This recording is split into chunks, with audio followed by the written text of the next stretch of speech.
Muy buenas tardes, maestros y maestras, a este martes de entrevista con Grupo Loga. De veras, nos da muchísimo gusto recibirlos cada semana para pensar, como ya lo hemos venido diciendo durante todo este semestre, sobre los temas de este marco curricular, de este plan de estudios que se anuncia en un primer momento con algunos pilotos y luego ya su implementación en el ciclo escolar 23-24.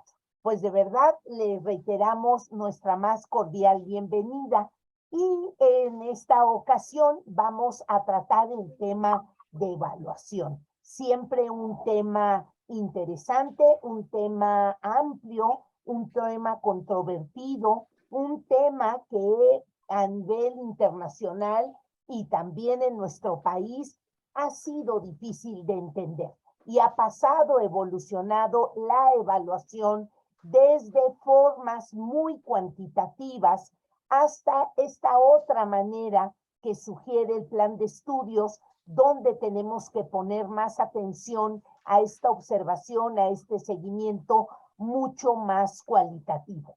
Pero pues es evidente que hemos dedicado muchos años, muchas generaciones acompañar el aprendizaje, las habilidades de nuestros estudiantes a través de transformaciones más de orden cuantitativo. Entonces, cuando se nos pide trabajar estas otras formas, bueno, pues es evidente que vamos a tener dudas, vamos a cuestionar esos marcos de justicia con algunos chiquillos que tienen mejores condiciones, siempre va a ser difícil advertir algunos elementos que corresponden a cierto dominio de contenido hacia la transformación o la aplicación de los contenidos. Siempre esa es una parte que cuesta trabajo.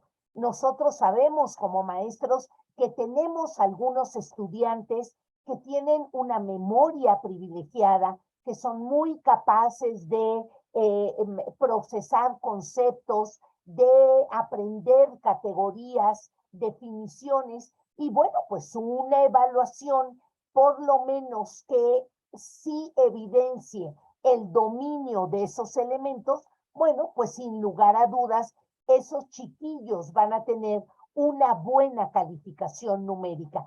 Pero ¿qué pasa con aquellos que o son más tardados o que su lentitud obedece a que comprenden de una manera distinta, que transfieren la información, que quieren ver casos o situaciones muy concretas donde puedan ellos aplicar esto que van aprendiendo? Bueno, pues ahí empezamos a tener dificultades, preguntas, incertidumbre. ¿Qué pasa también cuando los padres, las madres de familia empiezan a comparar, ¿no? Entre niños del mismo grado escolar, pero que están en diferente grupo, o entre los compañeritos del mismo grupo. Eso, bueno, pues también a los maestros nos llama a una reflexión sobre la pertinencia de ciertas herramientas, sobre la transformación de lo cualitativo a lo cuantitativo, sobre la justicia de la evaluación. Siempre es un tema complicado. Y pues para abrir un poco la reflexión de este tema, porque justo dedicaremos un mes completo al tema de evaluación, pero sí para enmarcarlo en uno de los grandes componentes del plan de estudios, tenemos con nosotros a la doctora Patricia Frola. Siempre de veras me da muchísimo gusto recibirla en esta tu casa, doctora, de verdad, y sobre todo por este gran estudio, gran seguimiento que le has hecho al tema de evaluación. Déjenme comentarles que la doctora Gelda Patricia Frola Ruiz es licenciada en psicología por la Universidad Nacional Autónoma de México. Realizó estudios de maestría en psicología y educación especial también por la UNAM. Es directora del Centro de Investigación Educativa y Capacitación Institucional, CIESI, donde ella va dando seguimiento a muchísimos temas. Está certificada por la Universidad de Harvard, la OCDE y la SEP como líder en reformas educativas en las áreas de profesionalización y formación continua y evaluación docente. Es ex becaria del gobierno de Canadá en la Universidad de Toronto para estudios de evaluación e integración educativa. Ponente en foros nacionales e internacionales y servicios educativos incluyente por la Universidad de Portland en Toronto. En La Habana, en Costa Rica, en Guatemala, ha sido consultora y capacitadora de la Dirección General de Servicios Educativos, también de la Ciudad de México. Esto para contribuir y participar en la reforma integral de educación básica. Consultora y capacitadora en materia de diseño curricular y evaluación, que ha realizado en más de 30 instituciones de educación superior y también ha coordinado estatalmente educación básica y media superior en diferentes temas. Autora de libros sobre competencias docentes para la evaluación del aprendizaje, la integración de estudiantes especiales y escuelas incluyentes, así como una enorme lista de elementos que han integradose a esa formación, y desde ahí la doctora Frola nos va a platicar del tema de evaluación en este nuevo plan de estudios. Les pido, maestros, que nos digan de qué entidades nos acompañan, pero también les pido que conforme vayan escuchando a platicar, comentar a la doctora Frola, puedan ir poniendo sus comentarios, sus dudas, para que al final podamos planteárselas a ella. Doctora Patricia, bienvenida, de veras es un gusto tenerla por aquí, y a ustedes, maestros y maestras, como siempre, nuestra cordial bienvenida. Pues comenzamos. Gracias. Muy buenas tardes, muchas gracias, al contrario, por esta invitación, y yo me siento muy honrada de poder estar en este espacio. Ya había escuchado muy buenos comentarios del mismo, y bueno, pues hoy me tocó estar aquí. Y para un tema ni más ni menos que tiene mucho que ver con la labor docente, que causa efervescencia en estos momentos, cuando estamos muchos de nosotros en los primeros contactos y en los primeros abordajes con el Plan de Estudios 2022, cómo se va a trabajar, muchas incógnitas, muchas preguntas, muchos cómo, ¿no? Y muy pocas respuestas en ocasiones. Por ese motivo, pues el hablar de Su Majestad la evaluación, pero ahora en el marco del Plan de Estudios 2022, pues merece su tiempo, ¿no? Merece su tiempo de cocimiento, y qué grato saber que ustedes están aquí con ese interés que los ha movido a estar hoy aquí. Entonces no me resta más que, pues, haciendo honor a ese interés, haciendo honor a esa buena disposición por parte de ustedes, maestras, maestros, pues que además se conectan de diferentes entidades de este país, pues eso nos compromete mucho más. Agradezco, por supuesto, a la doctora Ganem y a todo su equipo que hacen posible esta transmisión y sobre todo este contacto, aunque sea por esta vía, con todos ustedes. Bueno, pues me voy a permitir compartir una pequeña presentación que yo tenía por aquí, pero no sin estar haciendo mención de justamente estos postulados y estas premisas que la nueva escuela mexicana nos trae en su plan de estudios. Queremos pensar que ya un poquito más, no acabado, porque no es la palabra, pero sí ya un poquito más formalmente difundido o socializado, pues ya está más formal. Ya aparece por lo menos en el diario oficial de la Federación. Bueno, ¿qué tenemos por aquí en materia del plan de estudios y la nueva escuela mexicana? Bueno, que las formas de trabajo tienen que cambiar, maestras, maestros, que Por un lado, la nueva escuela tiene paradigmas que definitivamente son distintos desde su origen, distintos desde sus raíces filosóficas, epistemológicas, pedagógicas, desde la cosmovisión, ¿verdad?, que se tiene del mundo y de lo que los educandos han de aprender y han de conocer. Pero más allá de eso, las formas, los cómo, los día a día tienen que ir cambiando.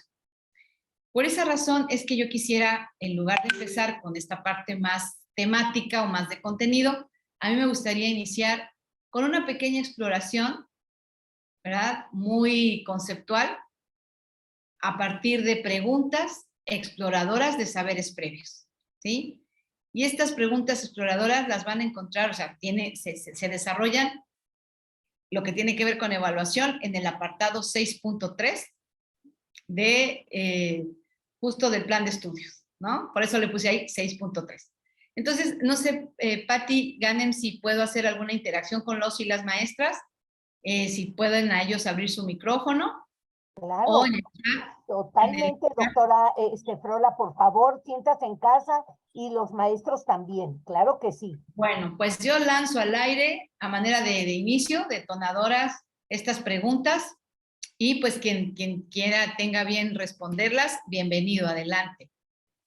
Ok, muy bien. Pues adelante. ¿Quién dice yo? Lorena Ariadna Herrera.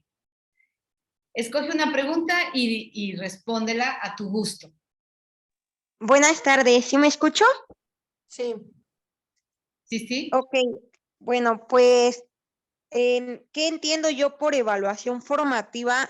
Yo entiendo que la evaluación formativa es aquella que se va dando durante el proceso de evaluación, es decir, a lo largo del ciclo escolar, nosotros evaluamos en tres momentos. Entonces, la evaluación formativa se tiene que dar tanto desde en esos tres momentos.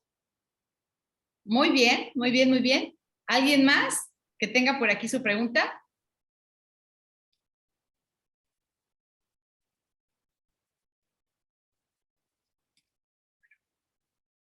Sí. Sí. Es el proceso permanente Sí. de la evaluación en el transcurso de la enseñanza-aprendizaje en determinado tiempo para valorarlo.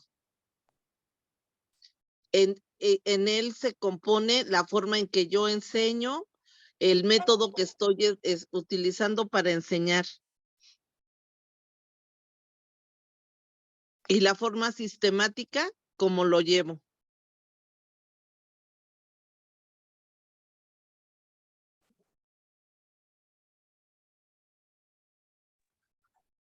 Y por aquí, doctora Frola, la maestra María de Jesús Lemus le dice que la heteroevaluación es la evaluación que se da entre el docente y el alumno.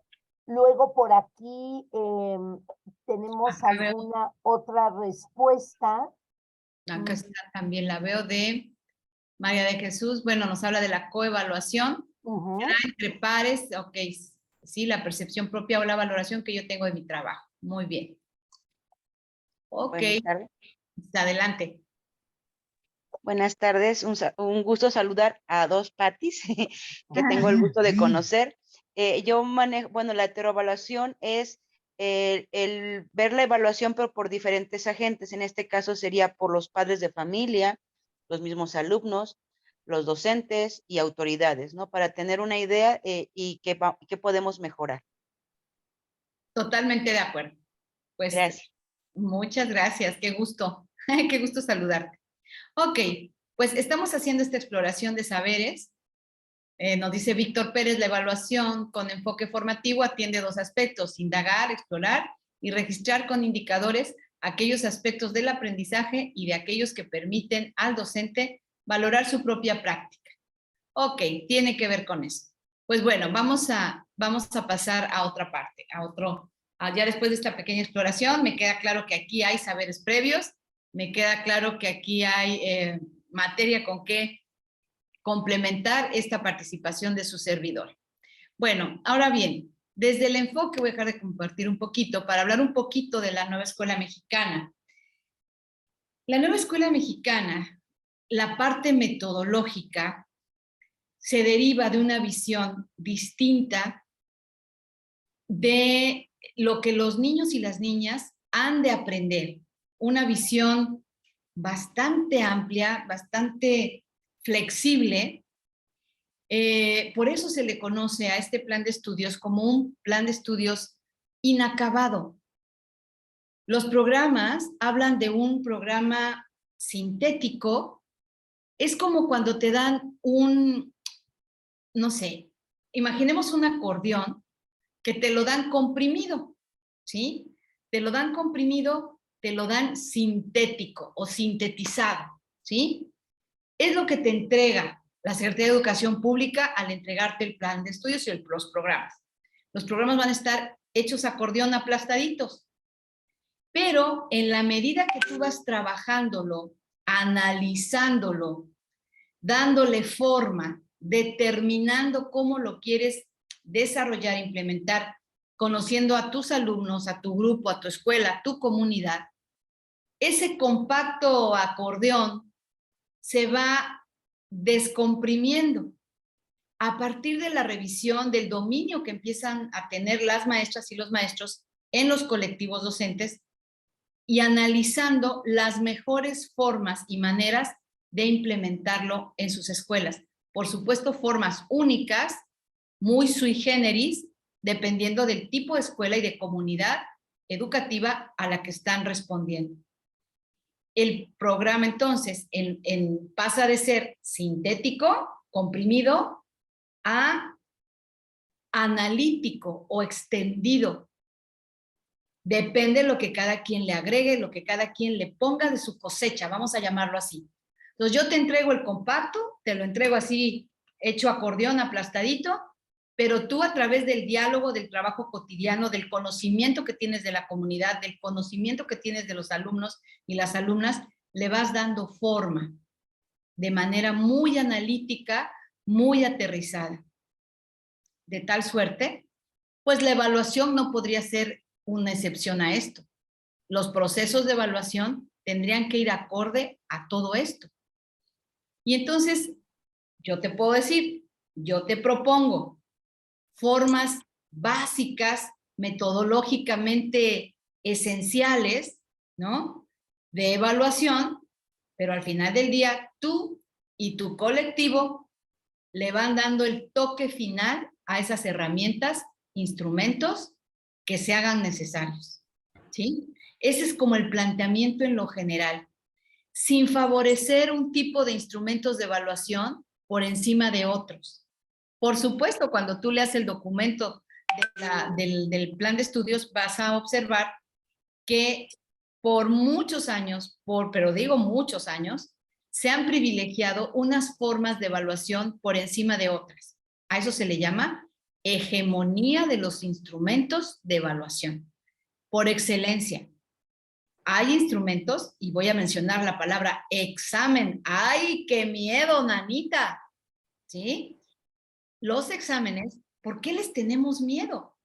¿Se han fijado esa forma esa cultura evaluativa que traemos desde hace muchos años, desde hace muchas culturas sobre la evaluación, de que hasta miedo le tenemos? Y uno dice, ¿por qué le voy a tener miedo a un instrumento, a un examen? Pues porque así nos lo han hecho creer, porque la hegemonía, ¿sí? Porque que ha mantenido durante tantos años el examen por encima de otros instrumentos, que si bien un examen requiere procesos muy cuidadosos, muy largos, muy finos, lo mismo puedo decir de las otras herramientas cualitativas que no gozan de tanto privilegio o de tanto empoderamiento como los exámenes.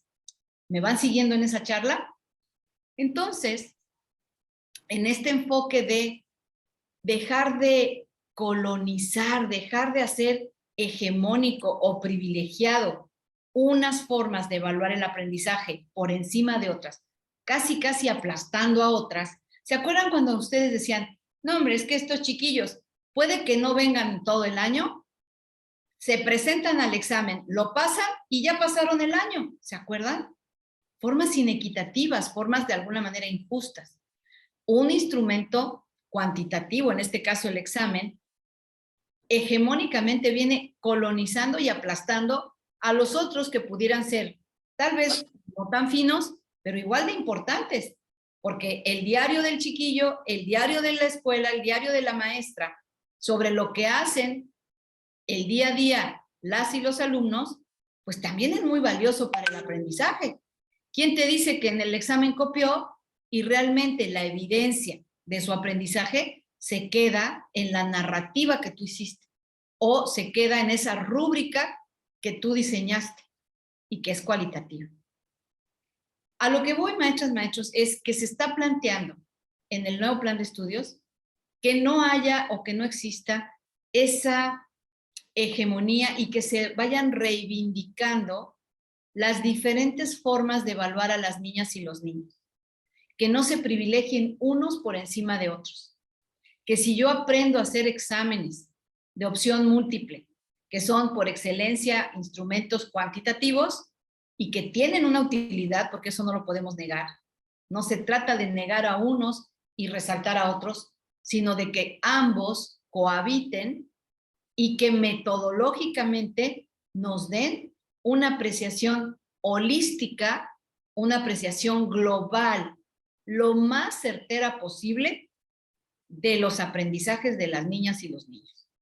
Entonces, sí, la premisa básica es, para yo poder hacer esto, trabajar con mayor equidad en los procesos de evaluación, necesito ser experta en todo lo que tiene que ver con evaluación. Y perdónenme si eso va a implicar un esfuerzo extra, por supuesto que sí.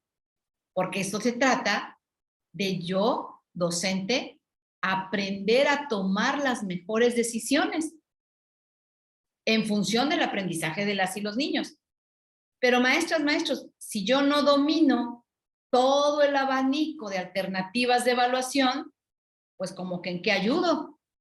¿Sí me explico? Voy a seguir casada con el instrumento que por siempre he manejado. Puedo mencionar aquí prácticas evaluativas y a lo mejor piso algunos callos.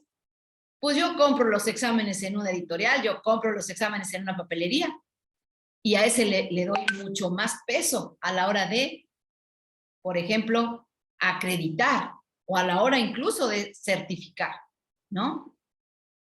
Necesito conocer, por supuesto, la parte íntima de los instrumentos, tanto cualitativos, auténticos, como los cuantitativos, y yo darles el peso que mejor considere, porque es una decisión del profesional de la educación, cuál y cuándo, qué instrumento.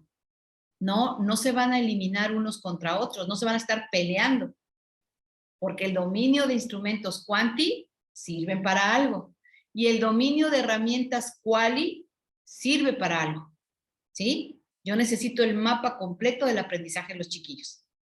Y siendo experto, haciéndome experta en evaluación, pues eso me va a ayudar muchísimo. Continúo con la presentación. Si hay alguna pregunta, por favor, es el momento. Miren ustedes. La facultad de evaluar, el proceso superior psicológico de evaluar, todos lo tenemos. Es un proceso eminentemente humano. Todos nacemos con la facultad para evaluar, ¿sí? Para tomar información, para procesar esa información, para usarla en la toma de decisiones y, por supuesto, al ejecutar esas decisiones, la idea es que hagamos mejoría, ¿no? En los aprendizajes de los niños y niñas. Pero cuando entramos en el terreno del Plan de Estudios 2022 de la nueva escuela, esta información, perdón por el acento que ahí se me fue, dialógica, esta información no va a ser como antaño, como en las anteriores formas de trabajo, en los anteriores planes y programas de estudio, no va a ser solamente a través de los instrumentos o de las herramientas que yo aplique. La información sobre el aprendizaje de las niñas y los niños tiene que obtenerse también de los diálogos que se establecen, esos diálogos pedagógicos, esas relaciones pedagógicas entre las y los docentes y sus alumnos, ¿sí? A lo mejor el examen o el aplicar una rúbrica no me arroja tanta información sobre lo que aprendió. Vamos a poner el ejemplo en la pandemia. ¿Ustedes creen que se hicieron instrumentos o herramientas de evaluación acordes a la experiencia de vida que tuvieron los niños con la pandemia? Por supuesto que no. Y como se usaron instrumentos y herramientas tradicionales, colonizantes y hegemónicas por años hegemónicas, nadie detectó, o muy pocas instituciones o muy pocas estructuras educativas, gran cantidad de aprendizaje que las niñas y los niños tuvieron durante la pandemia. Claro, como no se hace examen de niña, niño, ¿qué aprendiste en la pandemia? Uy, aprendí un montón de cosas, a hacer composta, mi abuelita me enseñó juegos de cuando era niña, mi mamá me enseñó a cocinar, no sé, tlacoyitos que antes no sabía, aprendí pues a tolerar más a mi abuelita porque como la llevaron a vivir conmigo, pues antes me caía gorda mi abuelita, pero ahora ya la quiero mucho, o sea, aprendí a convivir mejor.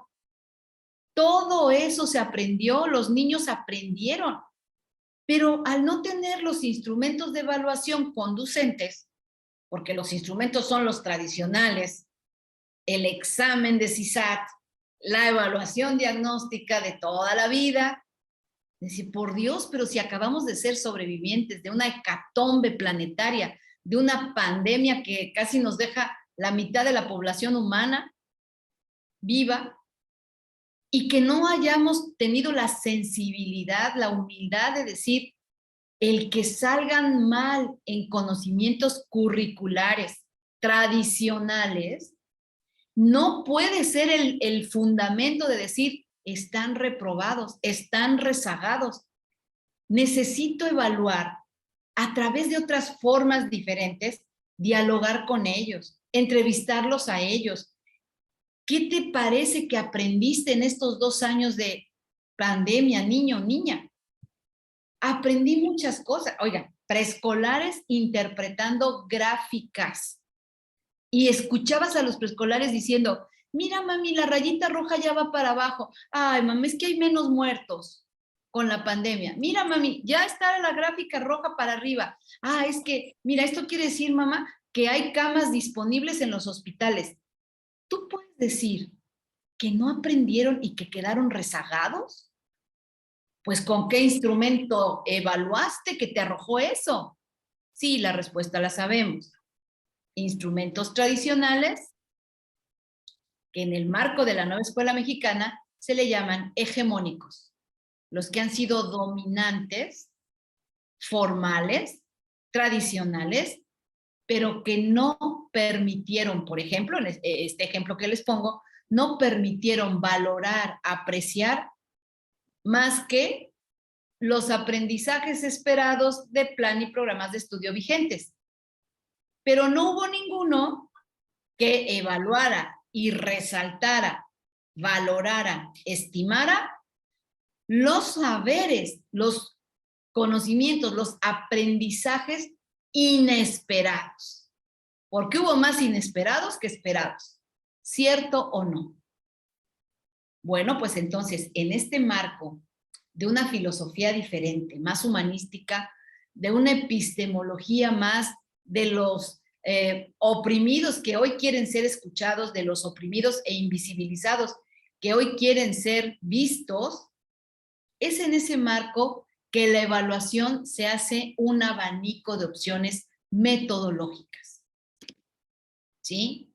Se hace un abanico en donde yo tengo que manejar ese abanico, conocer ese abanico, porque hay muchas formas para evaluar.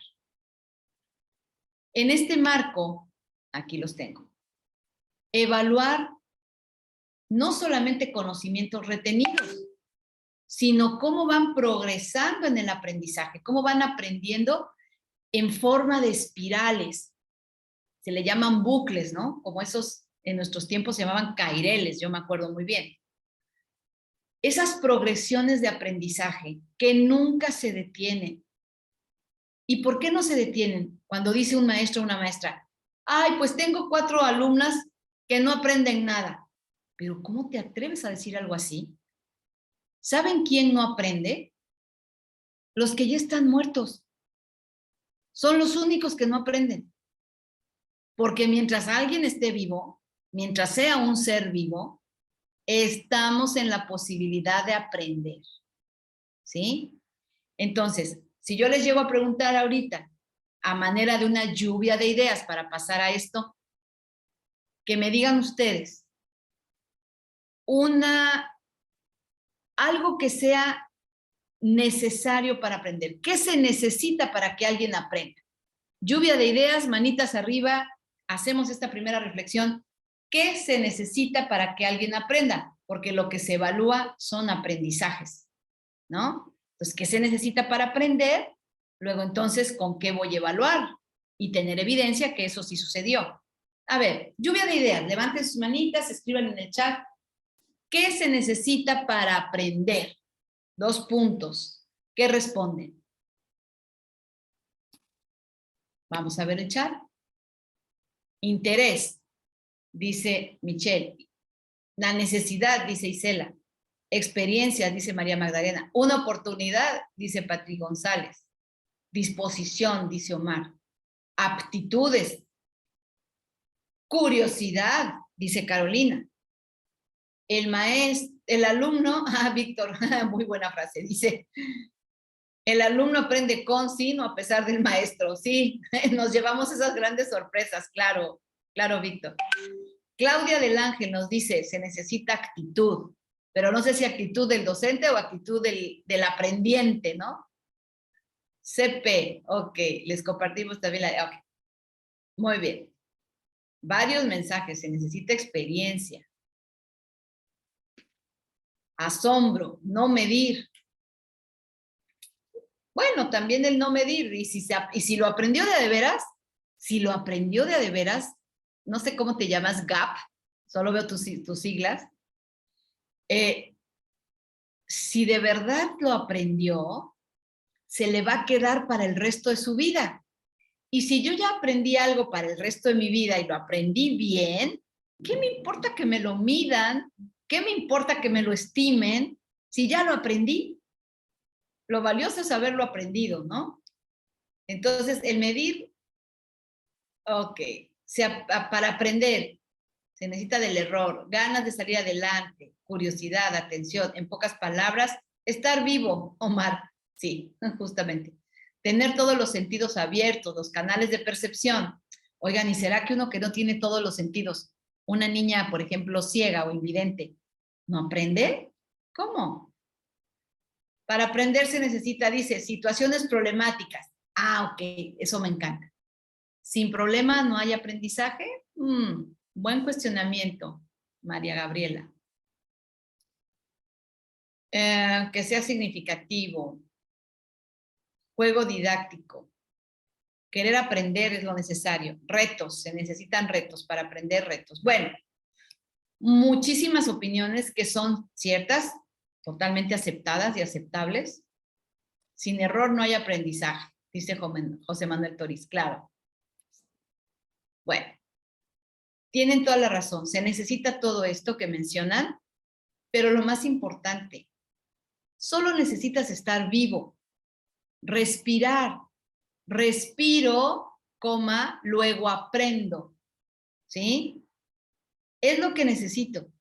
Ah, pero como tú quieres que aprenda al ritmo que tú quieres y tú quieres que yo aprenda con lo que tú planeas para que yo lo haga, tú quieres que yo aprenda en los tiempos y en el ritmo que tú decides, oye, pues ya déjame respirar, me estás aplastando, me estás colonizando, es el término de hoy. Deja de colonizar, dame mi ritmo, respeta mis tiempos, porque mira, de que aprendo, aprendo. De que aprendo, aprendo. Mira, tú quieres que aprenda, no sé, el algoritmo de la suma, el algoritmo de la multiplicación.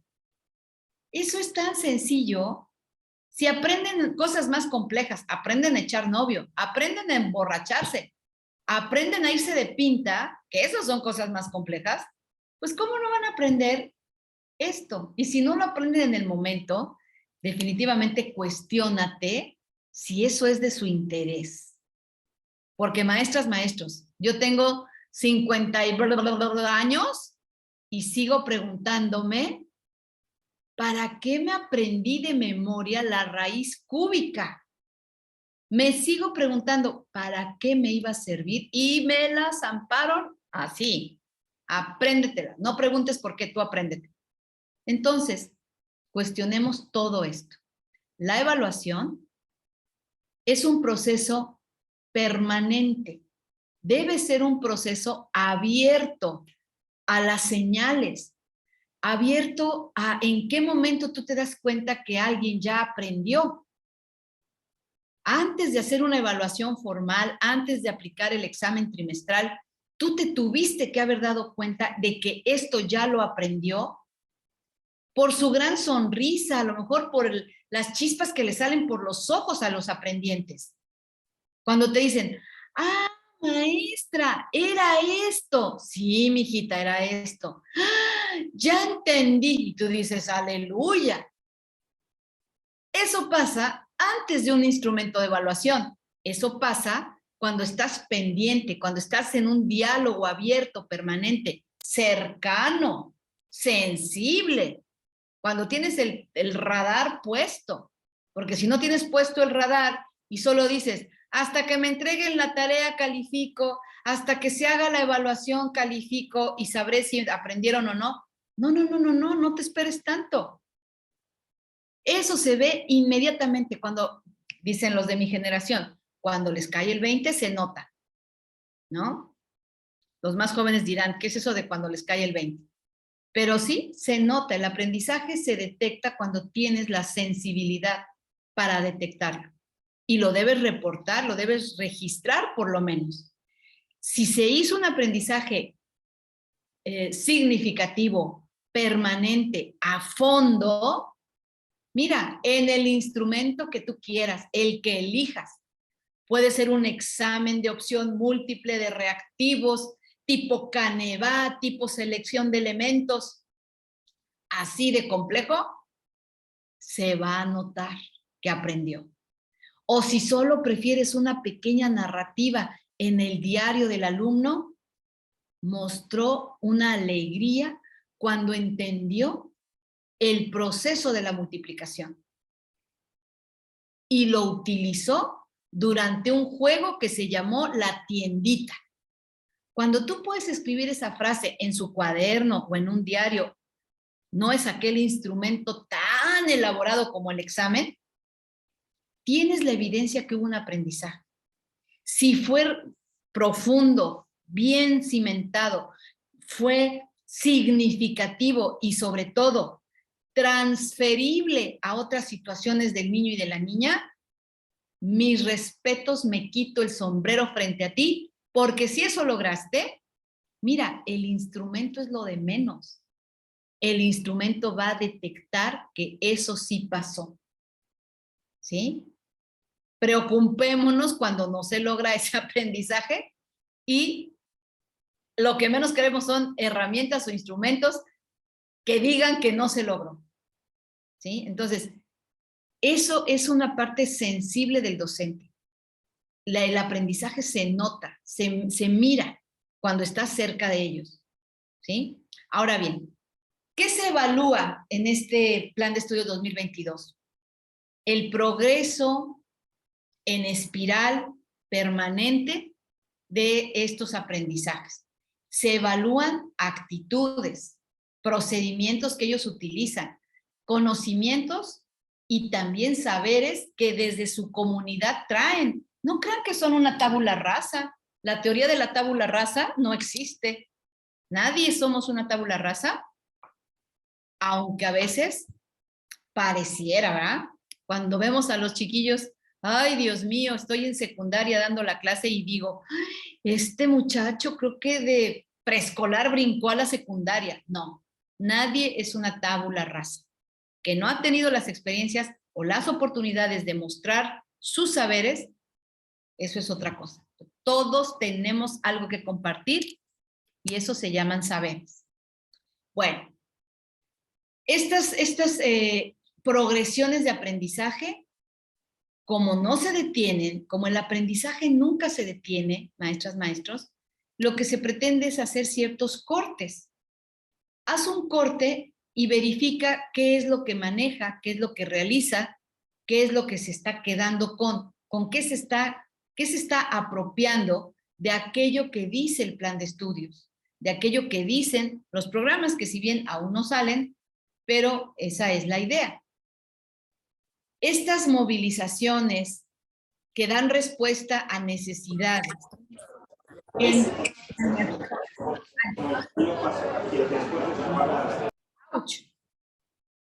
Bueno, estas movilizaciones que hacen los niños y las niñas, que tienen que estar referidas a tu planeación, porque si no, ¿de dónde van a salir si no es de tu planeación?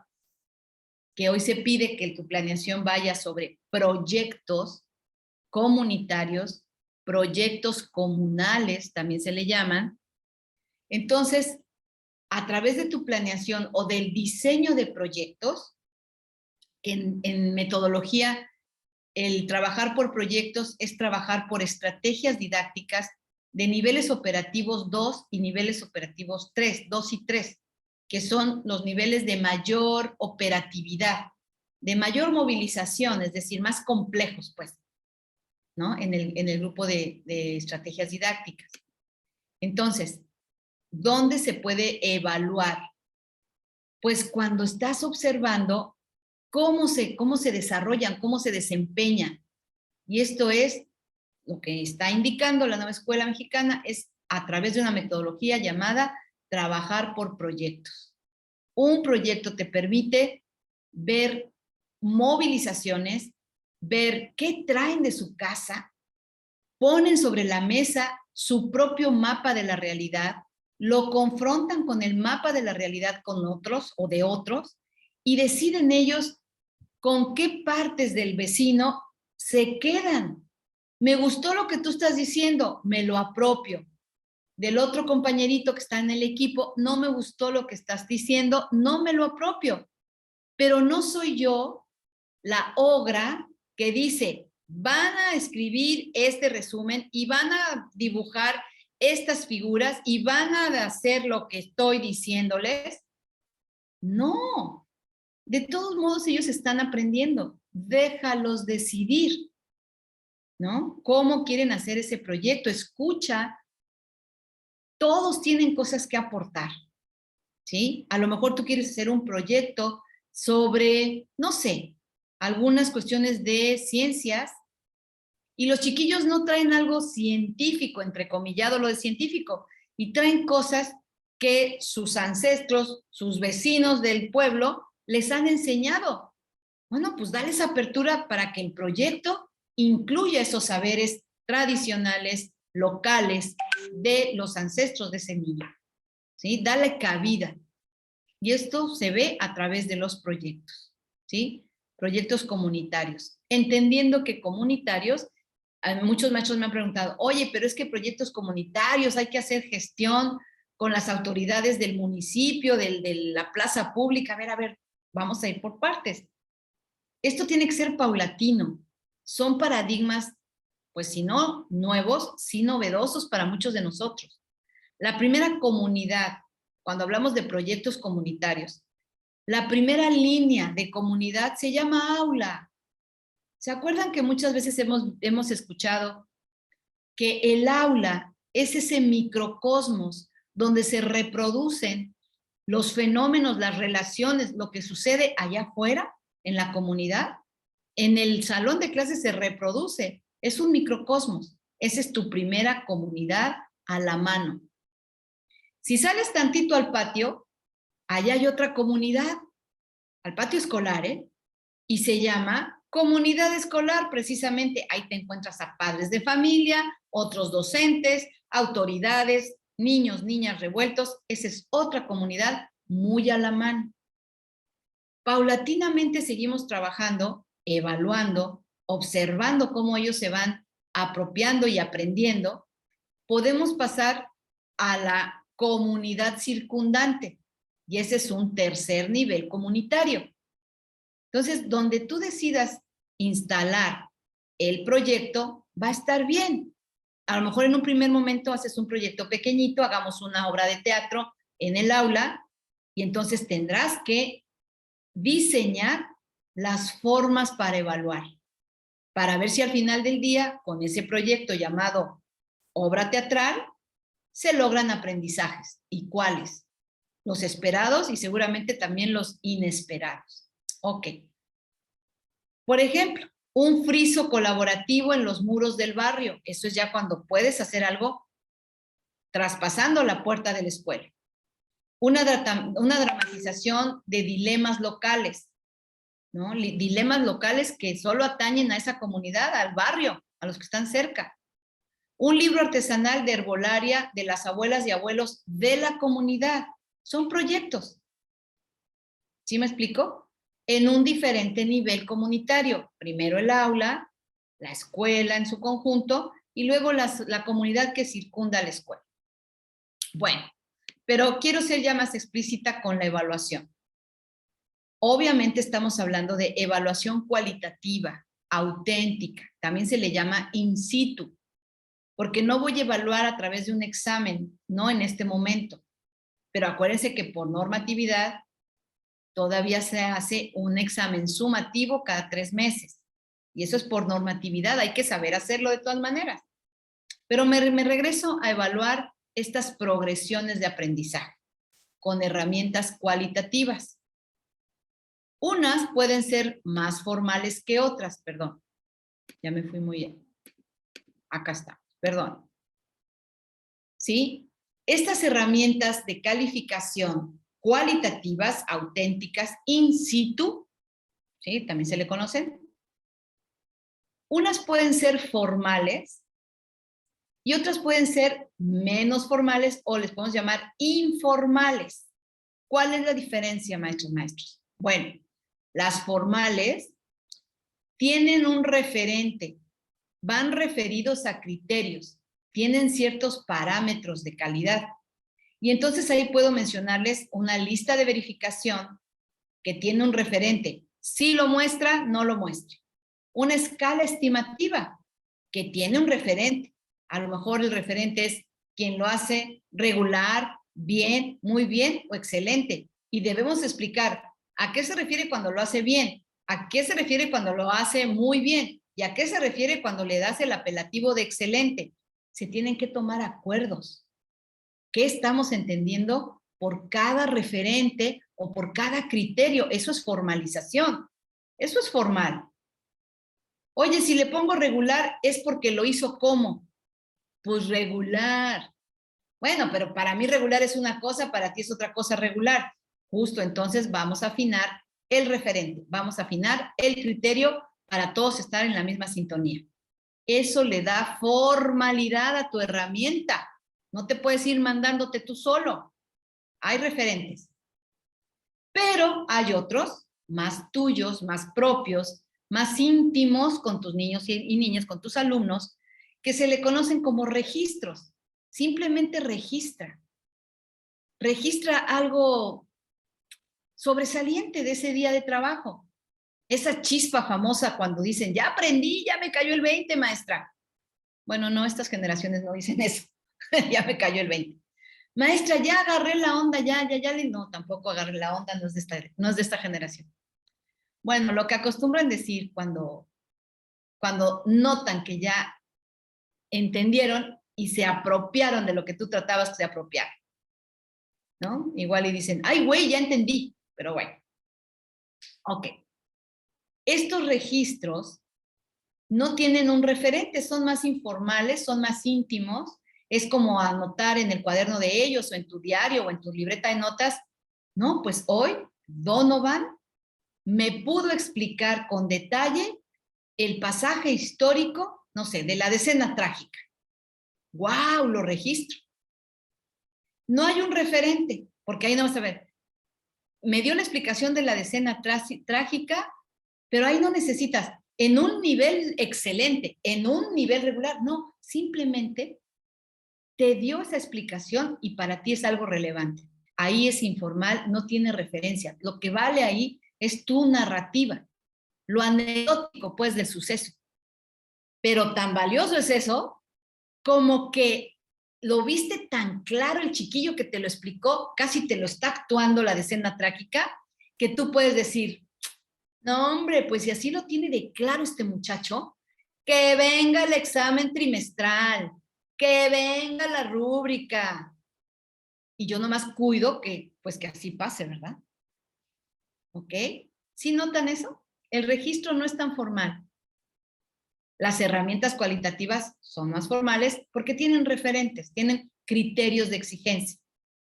En estos registros sin referencia, más íntimos, más cercanos de la relación maestro-alumno, vamos a mencionar los registros anecdóticos. Se llaman diarios, guías de observación. A ver, voy a observar ciertas cosas previamente definidas por mí, ciertos atributos. No voy a observar todo el bolón de cosas, voy a observar ciertas categorías, se le llama. El usar los diarios a través de indicadores, considerando los ejes, claro, aquí para vincularlo con Plan 2022, con los programas, estos registros deben considerar siempre los ejes articuladores, ¿no? del Plan de Estudios 2022. Deben considerar los procesos y también deben considerar los productos. Los procesos, cómo le hicieron en equipos colaborativos y los productos que obtuvieron al final. Todo esto se registra, se toma nota, se toman fotos, se toman videos, porque son parte cualitativa de la forma que están aprendiendo. Y son formas para evaluar estas progresiones de aprendizaje que nunca se detienen. ¿Pasan desapercibidas si no tenemos el instrumento correcto? Claro que sí. Miren, si ven su mano, observen su mano, les invito a hacer este ejercicio. Vean su mano. Vamos a evaluar la higiene y la limpieza de sus manos. ¿Ok?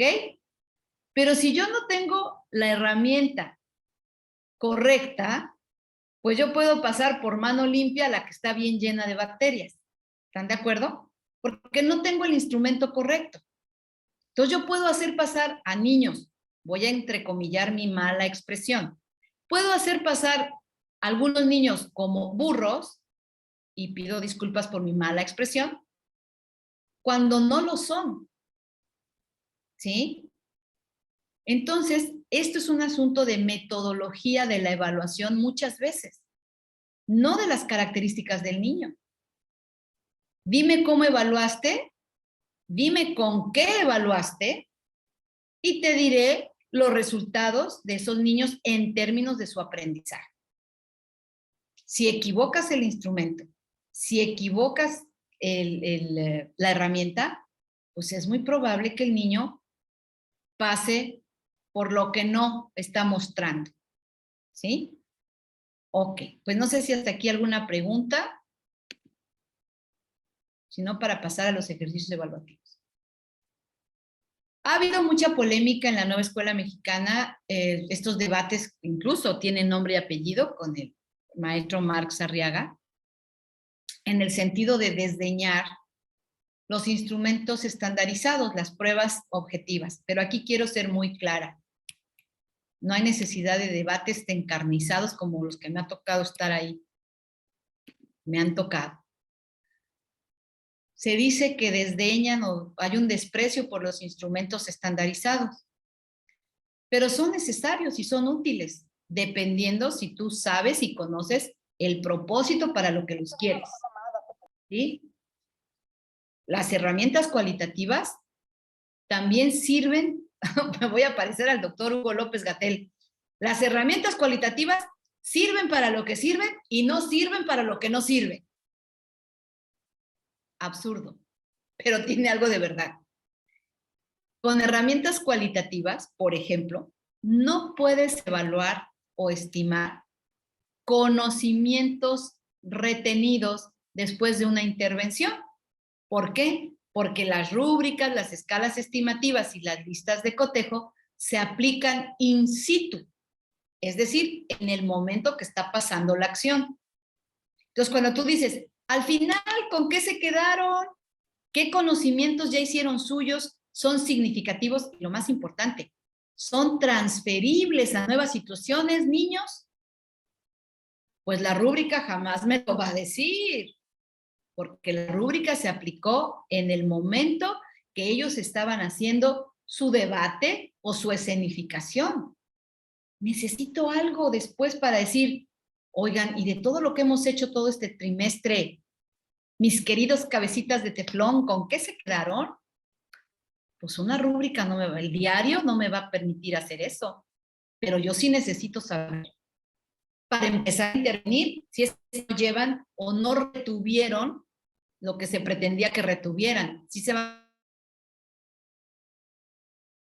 a hacer, pero ahí se va a requerir un instrumento cuantitativo que mida ciertos niveles de conocimientos curriculares, no de otros, solo los curriculares, y me va a ampliar el mapa, me va a dar un 360 grados de las condiciones de las niñas y los niños en materia de aprendizaje curricular, que también es válido.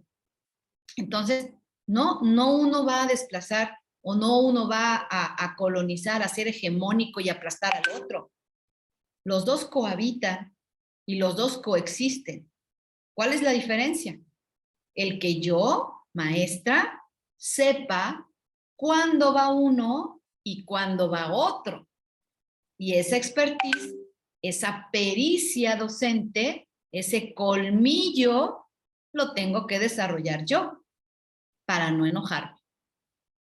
Pero si yo domino ambos paradigmas, cual y cuanti, pues por supuesto que el que va a tomar decisiones, cuándo va uno, cuándo va otro, sin desdeñarlos, sin contraponerlos, en una ecología evaluativa, que es lo que marca la nueva escuela, pues eso será muy bueno. Porque además, la calificación, al final del día, maestros, maestras, va a seguir siendo numérica y con un decimal, o al menos no han cambiado los acuerdos. No lo sabemos si los cambien después, pero hasta el día de hoy, eso cualitativo, al final te tiene que arrojar una cifra que va a ir a la acreditación de las actas, de las boletas. Y eso se hace, es un procedimiento que se tiene que hacer a través de lo que se llama ponderación. ¿Sí?